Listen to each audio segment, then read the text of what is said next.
Grégory Mahieu, bonjour. Bonjour. Heureux d'être avec vous aujourd'hui, Grégory. Nous sommes en Martinique, Grégory, aujourd'hui avec vous. C'est ça, oui, avec le soleil et la chaleur.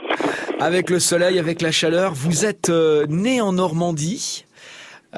Et d'ailleurs, le livre dont nous parlons aujourd'hui se déroule à Rouen. Mais vous êtes installé aujourd'hui en Martinique. C'est ça, oui, depuis le mois de juillet dernier. Donc, quand le livre se termine, le départ s'enchaîne.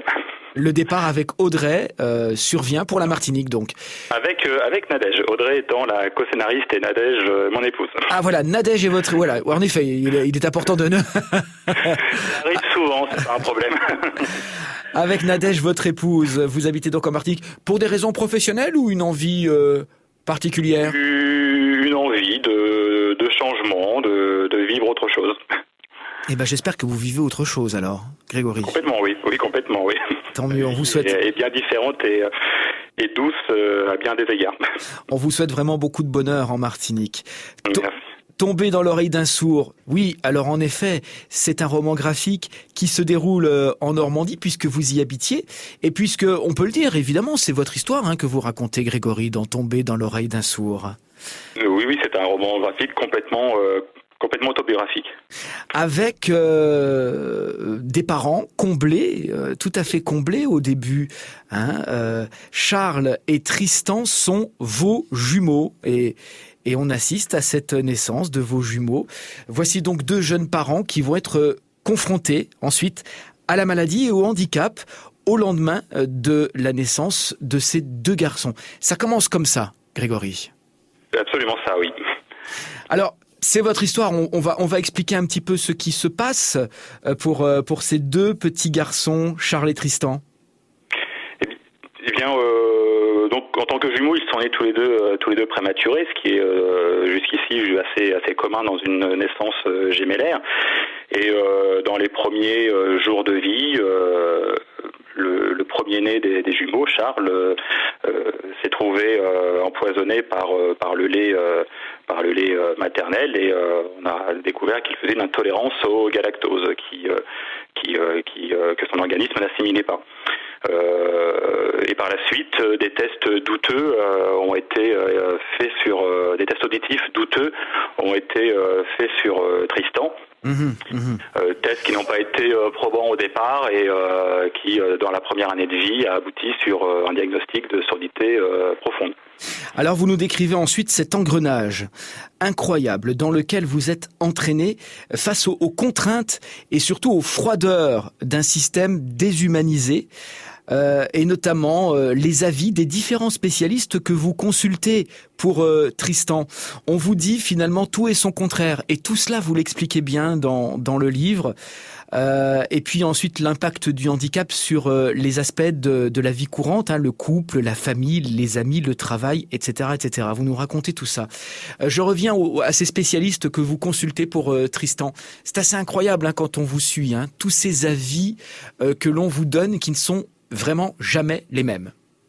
Oui, c'est le sentiment, et pour avoir depuis la sortie du livre échangé avec de nombreux parents, je me suis rendu compte aussi que mon cas n'était pas isolé.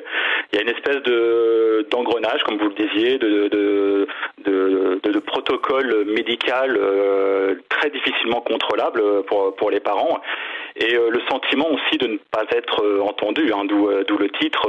Et lorsqu'on pose des questions parfois assez simples, on a beaucoup de mal à avoir des réponses. Et pour l'exemple précis que vous citiez, notamment sur la cause de la surdité de Tristan, il y avait des contradictions dans le diagnostic et ces contradictions nous ont bloqués sur pas mal de décisions et quand on posait la question, on sentait que la question de gênait. Alors pourquoi, je ne sais pas, ce serait intéressant justement d'avoir des échanges avec des médecins sur le sujet.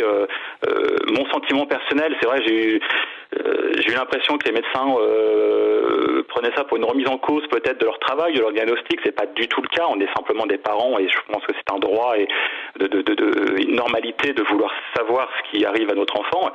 mais on a eu affaire à ce blocage. Alors pour l'anecdote, je pense que ce qui est intéressant, c'est que dans le livre, on raconte cette opposition, cette contradiction qu'il y avait entre le diagnostic génétique et le diagnostic orthophonique. Oui. Cette réponse-là, je l'ai eue lorsque je me suis présenté auprès des médecins en tant qu'auteur, coécrivant un livre. Et là, on m'a répondu. Quand j'ai remis le doigt sur cette contradiction, pourquoi on disait que Tristan entendait à 6 mois alors que la généticienne nous dit que c'est une surdité de naissance, là, j'ai eu une réponse. Et là, effectivement, j'ai posé la question au médecin. J'ai dit, mais pourquoi j'ai une réponse maintenant, alors que je me présente en tant qu'auteur, alors que quand je posais la question en tant que parent, on ne m'a pas répondu. Et ça, c'est une aberration assez incroyable quand même. Ouais, en effet. D'autant que quelques mois plus tard, il va y avoir la question de l'implant qui va se poser pour Tristan. On veut poser un implant qui va lui permettre d'entendre. C'est une opération extrêmement lourde pour un enfant de 4 ans, extrêmement lourde. Une opération dont personne ne peut alors vous garantir la réussite. Il faut juste préciser, Grégory, que c'est un implant récent. Hein. C'est un progrès très récent de la médecine. On appelle ça un implant cochléaire, c'est ça ? Cochléaire, oui. Alors, cochléaire existe depuis la moitié des années 70, donc c'est récent dans l'utilisation actuelle, mais la technologie existe depuis la moitié des années 70, et peut-être même encore un peu avant, mais c'est vrai que les premiers opérés étaient surtout des personnes âgées qui perdaient l'audition, qui étaient un peu, j'oserais dire, les cobayes de cette technologie-là, et l'évolution de la technologie ne permettait pas à l'époque d'entendre ce qu'aujourd'hui une personne peut entendre avec les nouvelles générations d'implants. Dans la cochlée, du coup, il y a des cellules ciliées qui pour un entendant, permettent de transmettre l'information vers le cerveau, hein, vers le nerf auditif et le cerveau. Et chez les malentendants qui possèdent un implant cochléaire, ce sont des électrodes qui vont faire le travail de ces cellules qui sont déficientes ou même absentes. Ouais. Et dans les années 70, il n'existait que quelques électrodes qui permettaient aux sourds implantés d'entendre un klaxon, d'entendre un bruit, une alerte, mais ne permettaient pas d'entendre une conversation.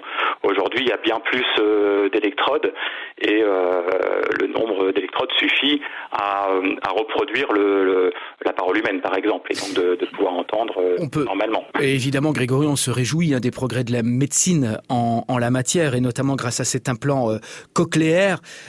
Mais tout cela, on le vit, on a l'impression de le vivre avec vous. Toute cette période de questionnement, ou même avec vos amis, vous en parlez, vous dites, mais cet implant, quand même, c'est une opération extrêmement lourde. Est-ce qu'on doit la faire subir à notre enfant ou pas ? Et puis, votre roman graphique est extrêmement émouvant. Le moment, par exemple, où Tristan entend le son de votre voix après l'intervention pour la première fois, c'est extrêmement émouvant. Vous nous décrivez ça vraiment avec beaucoup de pudeur et beaucoup d'émotion. Nous, c'est vrai que l'objectif, c'est pour ça aussi que j'ai fait appel à Audrey Levitre pour coécrire, parce que l'histoire était déjà existante, on n'a absolument rien inventé, mais c'est vrai qu'Audrey a très fortement participé à la structuration de l'écriture du livre, hein, et justement, c'est elle, avec son conjoint, qui apparaît dans cette conversation. D'accord. Dans cette petite conversation qu'on avait ensemble. Et c'est vrai que le choix, justement, vous parliez du choix de l'implant cochléaire, c'est vrai que c'est un choix qui est très difficile. On l'expose dans le livre. C'est un choix de parents. À quoi on s'expose ? Est-ce que ça va fonctionner déjà ? Est-ce que à l'adolescence, l'enfant va le reprocher ? Est-ce que il va être plutôt dans le sens de notre choix ? On l'a tourné à l'humour avec la petite DeLorean et la référence au film. mais c'est vrai que de la part du corps médical, moi je le comprends, malgré tout je le comprends, c'est qu'il y a une espèce pour eux c'est un acte assez banal. Pour nous ça paraît être une opération vraiment très très lourde, puisque ils vont chercher quand même dans la cochlée, ils ouvrent derrière l'oreille, ils enlèvent la peau, puis ils vont quand même assez loin. Donc ça paraît très impressionnant pour un novice, mais pour un médecin, pour en avoir parlé avec le chirurgien, pour lui c'est une opération qu'il fait assez couramment. Mais du coup on a l'impression quand même que de la part du corps médical, il y a une grande difficulté de se mettre à la place du patient, des parents du patient quand il s'agit d'enfants. Et ça, c'est assez frustrant. Et c'est un petit peu ce qu'on voulait dire, sans non plus taper gratuitement sur les gens. Mais c'était notre intention, en fait, d'ouvrir aussi d'ouvrir le débat sur tous ces sujets-là. Ben évidemment, d'ouvrir le débat, vous avez raison Grégory. Et puis je précise qu'il y a également de nombreuses pages autour de l'impact du handicap sur les aspects de la vie de tous les jours.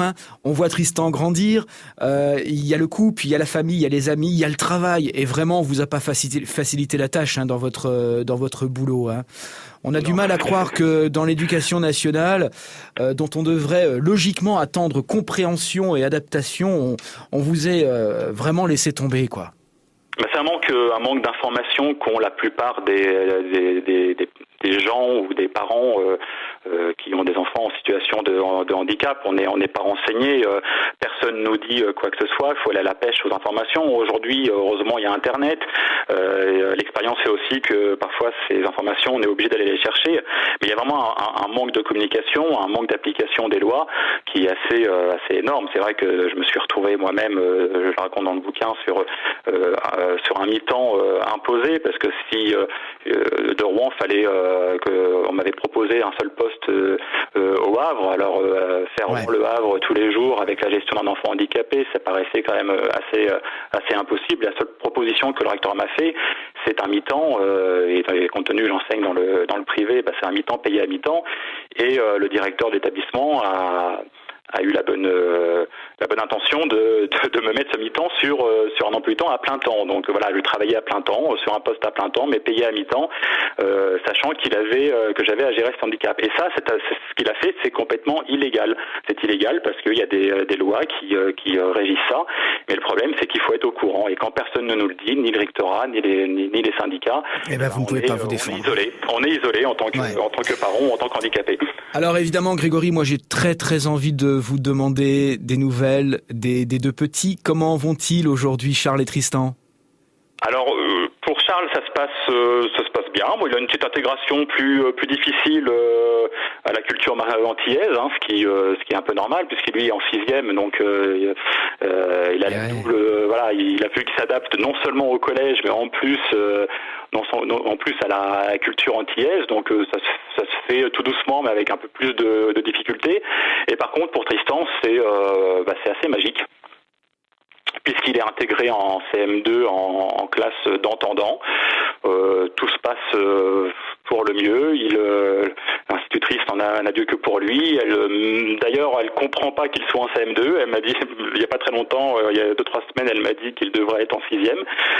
Donc ça se passe vraiment très bien, ils s'intègrent très bien, les autres enfants, après de mon côté leur avoir présenté un petit peu l'implant cochléaire et la surdité, ont accepté Tristan sans aucun problème. Et puis il fait des concours de sciences à l'extérieur de l'école, et puis ça se passe très bien. Pour finir sur une petite note humoristique, son institutrice s'est fâchée contre toute la classe récemment en disant qu'elle comprenait pas qu'ils avaient un enfant sourd dans la classe et que c'est lui qui écoutait le plus. En tout cas, Grégory, je peux vous dire que pour tous ceux qui ont lu votre roman graphique, on accueille toutes ces bonnes nouvelles avec beaucoup d'émotion et ça nous fait vraiment plaisir. Voilà. Et merci beaucoup pour ce très très très beau livre, Tombé dans l'oreille d'un sourd. Dites-moi, on n'a même pas cité l'éditeur. C'est Stenkiss, l'édition Stenkiss. Voilà. Ravi d'avoir pu parler avec vous aujourd'hui, Grégory Mailleux. On trouve Tombé dans l'oreille d'un sourd dans toutes les bonnes librairies et on n'en manque pas en Normandie, vous le savez mieux que moi, Grégory. Oui, bien sûr. Et puis je signale aussi que c'est un bouquin qui marche très fort. Félicitations. Oui, on est en réédition et ça fait vraiment plaisir. Donc, on aimerait maintenant, c'est vrai que l'aspect émotionnel est bien passé. On a pas mal de retours aussi sur l'aspect engagé du livre, parce qu'au départ c'est quand même c'est pas de l'autobiographie pour raconter sa vie, c'est vraiment utiliser une histoire personnelle pour dénoncer des abus du système, les impacts du handicap sur la vie réelle, sur la société, sur la vie professionnelle. Et nous on aimerait, on a conçu ce livre comme un objet de débat et on aimerait vraiment, Audrey et moi, qu'il vive comme objet de débat. Donc voilà, l'idée est lancée et à bon entendeur, comme on pourrait dire, je crois que l'expression est bien adaptée. C'est vrai. On est nous tout à fait ouverts à tout débat sur le sujet et c'est vraiment l'objet du livre. Super, merci beaucoup Grégory Mailleux, merci mille fois, à très bientôt. Et puis, Oui. aujourd'hui, je sais qu'on est en enregistrement, mais c'est l'anniversaire de mes enfants. Donc, avec un petit décalage peut-être, mais je leur souhaite un très bon anniversaire. C'était le jour parfait pour discuter avec vous. Génial, on leur fait un gros bisou aussi. Un bon anniversaire à Charles et à Tristan, à vos jumeaux. Belle vie en Martinique. Merci mille fois, Grégory Mailleux. Merci beaucoup.